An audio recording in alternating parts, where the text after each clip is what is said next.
Hi, my name's Sheehan, and today I'd like to talk about A Christmas Carol by Charles Dickens. Um, I read this over Christmas out loud to my daughter, and it was really enjoyable. And of course, it's such a famous story, but reading it out loud reminded me how great this book is, and I'd just like to explore the plot and some of the themes of this story. Now, I suppose if you could sum up what this is about in a sentence, it would be something like the complete turning around of a person from a selfish, miserly way of life to one of generosity. The book was first published in 1843, and it was a huge success. Indeed, for the rest of Dickens' life, he read it out loud, publicly, many times, and today it's still one of Dickens' most beloved works. Indeed, the most famous and popular Christmas story ever written, which of course has inspired countless adaptations on TV and film. Now, Dickens structures this book into what he calls 5 staves. Maybe using the word stave refers to the carol in the title, kind of a musical term. But anyway, in stave 1 we're introduced to Ebenezer Scrooge, and what an unforgettable character he is. Scrooge is a miserly money dealer, and we meet him on a cold Christmas Eve in the middle of the 19th century, and we find out that Scrooge's partner in the business, Jacob Marley, had died 7 years before. And Scrooge is visited by his nephew to spend Christmas with him. His nephew Fred is a very likeable, sociable and friendly person. He doesn't seem to give up on his uncle, but nevertheless Scrooge tells Fred that Christmas is humbug and sends him on his way. He turns away people looking for a charity donation, and Scrooge has a clerk called Bob Cratchit, and Scrooge doesn't treat him very well, but he at least gives Bob Cratchit Christmas Day off. A poor excuse for picking a man's pocket every 25th of December, as Scrooge describes Bob Cratchit's day off on Christmas Day. But there we go, he gets the day off. Now, after noticing a couple of odd things around about his house, including his door knocker seemingly turning into the face of his ex-business partner Jacob Marley, Scrooge is actually visited by the ghost of Jacob Marley that night. Jacob Marley appears to be in this hellish place, tied down by chains, heavy chains and money boxes. Jacob Marley is clearly suffering for his miserliness and greed whilst he was on earth. And Marley tells Scrooge, you don't want to be in a place like I am or worse. 3 spirits are going to come and visit you, and you must pay heed to what they tell you. We're then into the second stave, the second chapter, and it's here that Scrooge is visited by the ghost of Christmas past.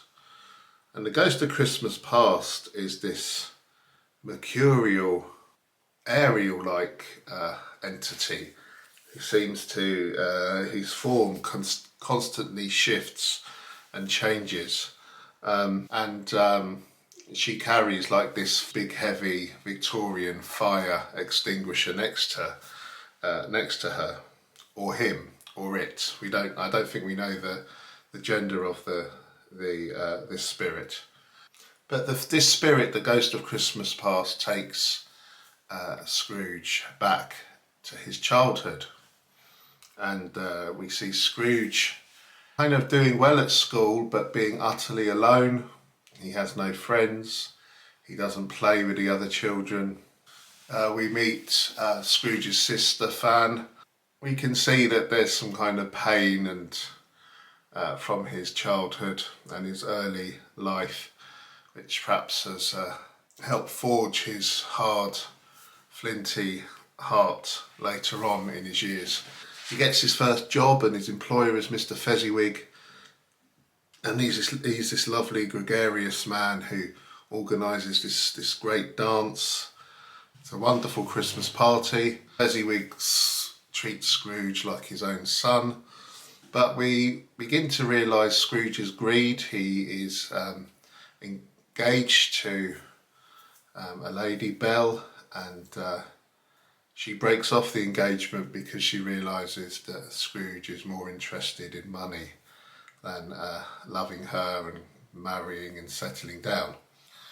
Scrooge is then taken to Belle's family on the night that Jacob Marley died, the Christmas Eve 7 years ago, and she's complaining to her family about the man Scrooge had become.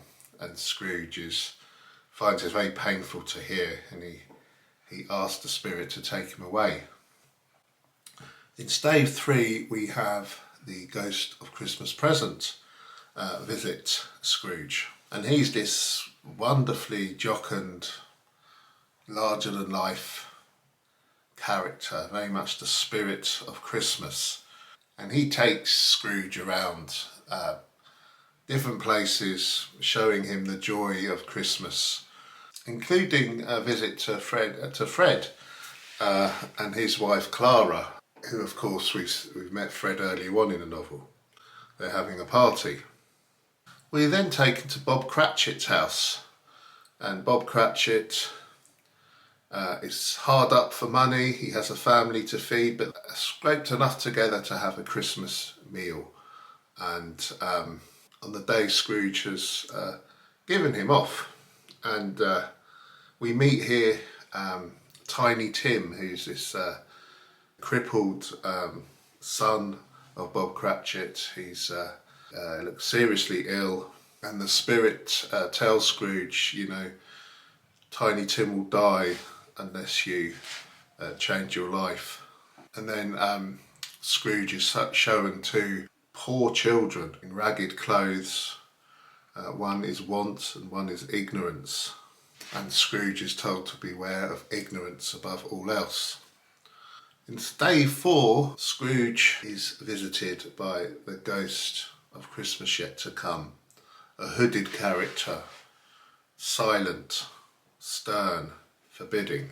We are proverbial flies on the wall as we hear an undertaker and his colleagues somewhat callously and flippantly describe the death of somebody, and them rifling through the dead man's possessions. Of course, the dead man's Scrooge. We're then tragically seen Bob Cratchit's family mourning the death of Tiny Tim, which Scrooge was told would happen unless he changed his ways. And then finally Scrooge is terrified as his own tombstone is revealed to him by the ghost of Christmas yet to come.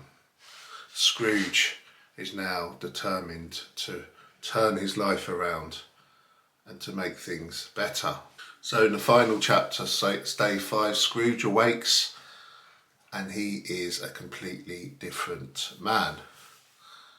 Whereas he was miserly, mean, selfish and riddled with greed before, now he is full of generosity and joy, love and life. He makes a huge donation to a charity. He finds a boy and tells him to buy the biggest turkey in the shop to give to Tiny Tim's family. And he gives Bob Cratchit a pay rise, and Tiny Tim lives, and Scrooge carries on. You suspect this is the first day of the rest of his life. A full and wonderful life, you suspect. Now, a couple of things about A Christmas Carol. I think as a priest myself, this is such a Christian book. There's so much about repentance, the idea of turning around. That's literally what repentance means in Greek, metanoia, turning around. Turning away from destructive habits, a life which could only result in death and a hellish existence. Turning from that and facing the light, becoming a different person, a changed person, life and life in all its fullness, as it says in John's Gospel, and turning one's life around from being a self-centered life to being one of giving and generosity. And of course, with that comes joy. Dickens is very good at that. The final chapter is so joyous because in Scrooge's turning around, he manages to break free of the cage of misery he's locked himself in. The C.S. Lewis puts it that the gates of hell are locked on the inside.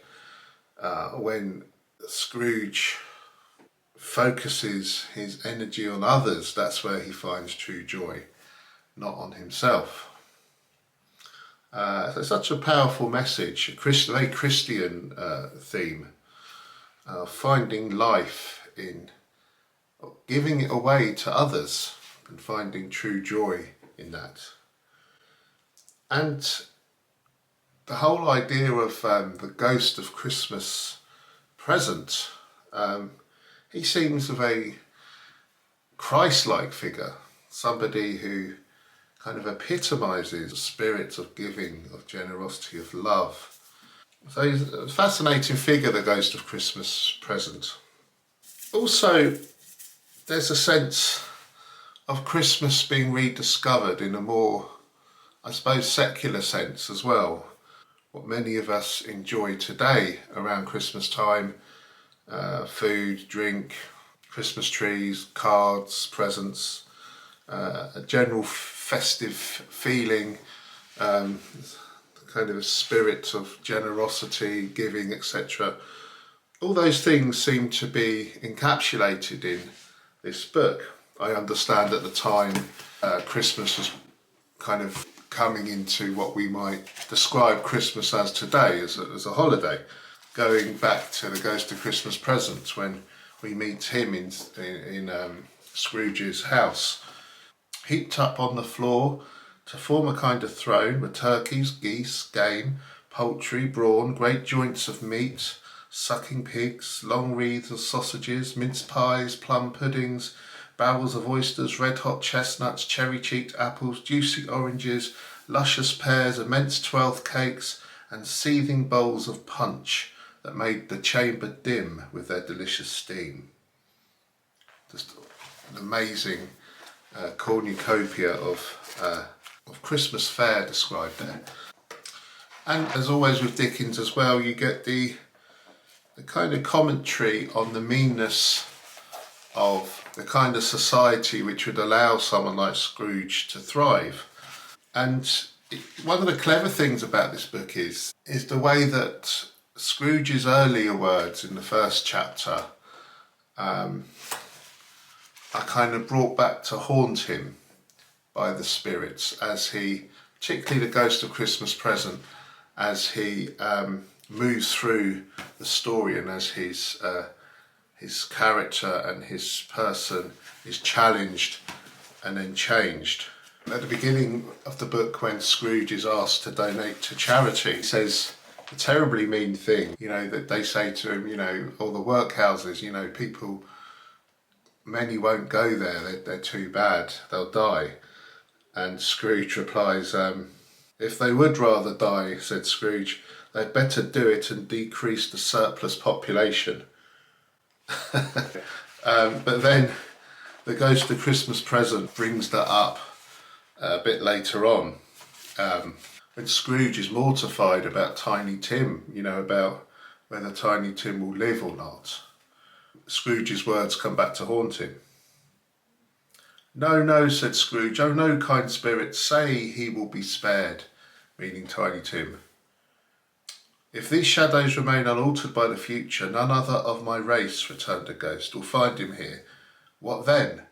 If he be like to die, he had better do it, and decrease the surplus population. Scrooge hung his head to hear his own words quoted by the spirit, and was overcome with penitence and grief. So there's a couple of other times that happens as well. Just also a note on the illustrations in this book, the original illustrations by John Leach. They're really beautiful as well. I mean, here's the Fezziwigs party. And the Ghost of Christmas Present. Such wonderful, amazing images to accompany this book. So even if you haven't read this, you know the story, of course. And there's some wonderful films based on this as well, including The Muppets Christmas Carol. I love that film. But go back and read the novel. It's so wonderful.